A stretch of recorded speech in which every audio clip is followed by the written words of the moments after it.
Panorama group, जो सोचता है वो करता है। आपके अपने सपनों का आशियाना। कहां गायब है तेजस्वी यादव, क्यों रिन्यू करा रहे हैं पासपोर्ट? नमस्कार, स्वागत है आपका सिटी पोस्ट लाइव में। मैं हूं मुस्कान।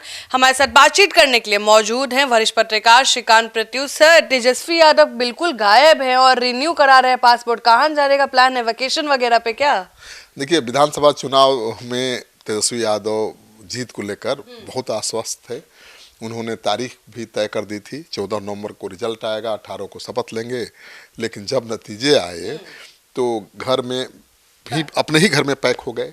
एनडीए ने 202 सीटें जीतकर सत्ता में वापसी की है और आरजेडी सिर्फ 25 सीटों पर सिमट गई है। पूरे महागठबंधन का आंकड़ा भी 35 से ऊपर नहीं जा सका है।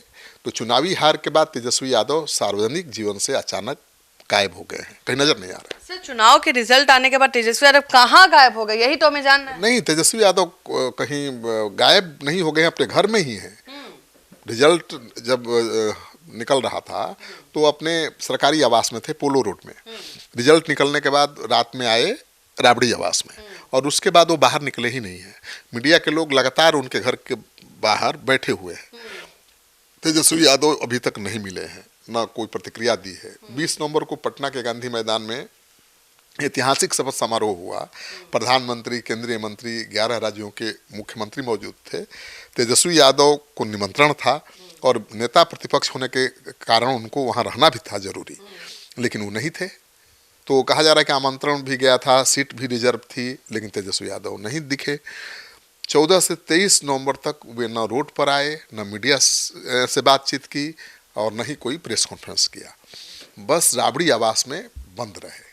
और सोशल मीडिया एक्स पर तेजस्वी ने नीतीश सरकार को सिर्फ एक औपचारिक रूप से बधाई दी।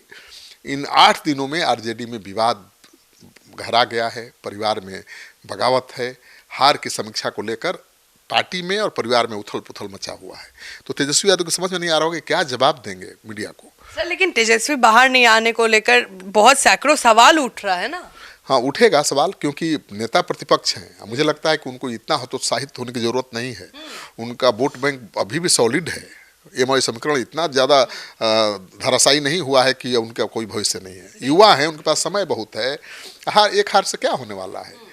और सवाल ये भी उठ रहा है कि क्या रणनीतिक तौर पर वो चुप हैं, या मानसिक थकान है, या आंतरिक असंतोष है, या राजनीतिक पुनर्गठन का समय है। देखिए, 14 नवंबर को नतीजों की घोषणा हुई तो तेजस्वी अपने 1 नंबर पोलो रोड आवास में रहे। आरजेडी की सीटें घटती गई, लेकिन पूरे दिन उन्होंने मीडिया से दूरी बनाए रखी। रात में राबड़ी जी के आवास पहुंचे, लेकिन कोई बयान नहीं दिया। और 15-16 नवंबर के दिन भी सन्नाटा देखने को मिला। इस चुनावी हार के बाद परंपरा यही रही है कि विपक्ष का नेता जनता और समर्थकों को संदेश देता है, लेकिन तेजस्वी न बाहर आए और न मीडिया से सवाल किया, न सोशल मीडिया पर ही जनता को धन्यवाद दिया। सबसे बड़ा सवाल है कि शपथ ग्रहण समारोह में क्यों नहीं गए, क्योंकि बिहार के राजनीतिक इतिहास में ऐसा शायद ही हुआ होगा कि नेता प्रतिपक्ष इस मौके पर मौजूद नहीं हुई। और तेजस्वी यादव कॉन्क्लेव में भी बात कर रहे थे, अगर याद होगा आपको, संजय यादव पूछे थे कि तेजस्वी जी अपने शपथ ग्रहण में किसको किसको बुलाइएगा, तो तेजस्वी जी बोले बीजेपी वाला, एनडीए वाला हमको नहीं बुलाएगा, लेकिन हम अपने शपथ ग्रहण में सबको बुलाएंगे, लेकिन खुद नहीं गए। हाँ, देखिए, वो एनडीए के शपथ समारोह में तो उनको नेता प्रतिपक्ष के नाते होना चाहिए था, लेकिन इतने टूट गए हैं, इतने हताश हैं, निराश हैं कि वो हिम्मत नहीं जुटा पा रहे हैं। तेजस्वी की यही चुप्पी सबसे ज्यादा चर्चा का विषय बनी हुई है। लेकिन सर, बनना भी तो तय है अगर वो चुप है, क्योंकि मीडिया तो सवाल करेगी ना सर। देखिए, 14 नवंबर की सुबह चुनावी गिनती के दौरान शुरुआत में आरजेडी कार्यकर्ता बहुत उत्साहित थे।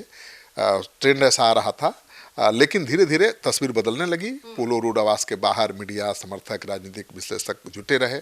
सभी को केवल तेजस्वी के बयान का इंतजार था, लेकिन पूरे दिन न कोई प्रेस नोट, न अपीयरेंस, न सोशल मीडिया संदेश। देर रात तक जब हार तय हो गई थी, तेजस्वी यादव राबड़ी जी के आवास पहुंचे, लेकिन वहां भी सन्नाटा पसरा था। लालू परिवार में क्या हुआ, रणनीति पर क्या चर्चा हुई, इसको लेकर बाहर किसी को कोई जानकारी नहीं है। अब सही, लेकिन पहली बार हुआ है ना जब तेजस्वी ने चुनावी हार पर फौरन कोई प्रतिक्रिया नहीं दी है। बिल्कुल, तो पहली बड़ी हार है भी उनकी। देखिए, ये उनकी पहली करारी हार है। पिछले चुनाव में तो उनकी पार्टी महज 12,000 वोटों से सरकार बनाने से चूक गई थी। इस बार तो बहुत बुरा हाल है। चुनाव में हार के बाद 15-16 नवंबर के दिन मीडिया ने तेजस्वी को खोजने की कोशिश की। इसी दौरान जानकारी आई कि पासपोर्ट ऑफिस गए थे, लेकिन मुख्य गेट से नहीं, पीछे के दरवाजे से। और यह खबर जैसे ही फैली, राजनीतिक अफवाहें शुरू हो गई। क्या विदेश जाने की तैयारी है, क्या मेडिकल इमरजेंसी है, या क्या यह मीडिया से दूरी बनाए रखने की रणनीति है।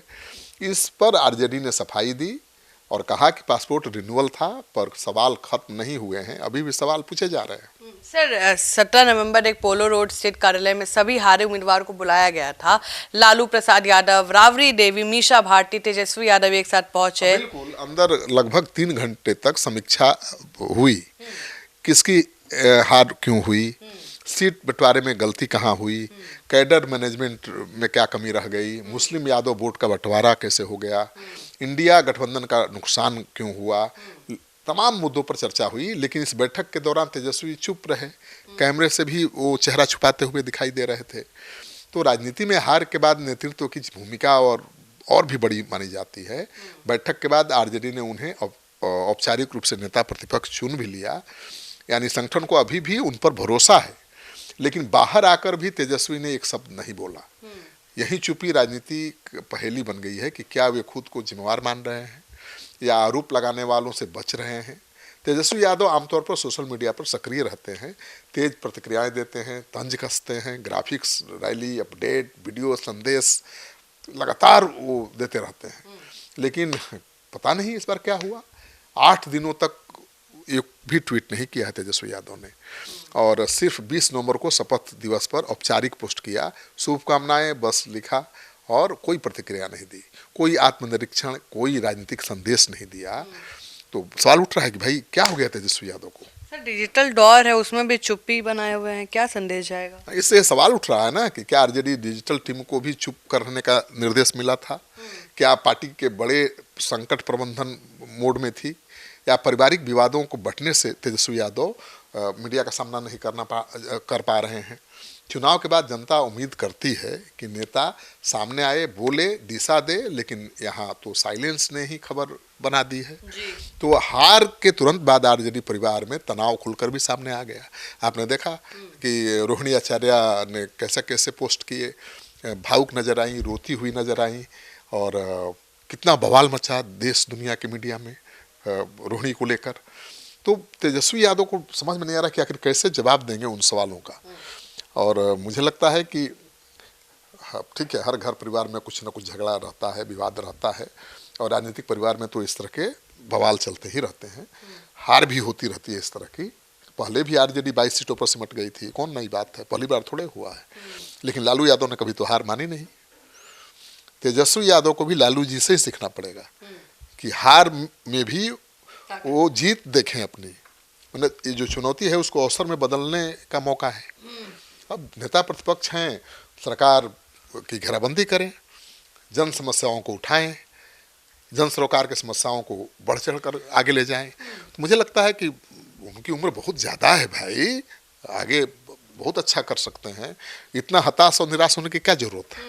तो आप सुन रहे थे पूरे डिबेट को, आप क्या सोचते हैं हमें जरूर बताएं। फिलहाल इस खबर में इतना ही।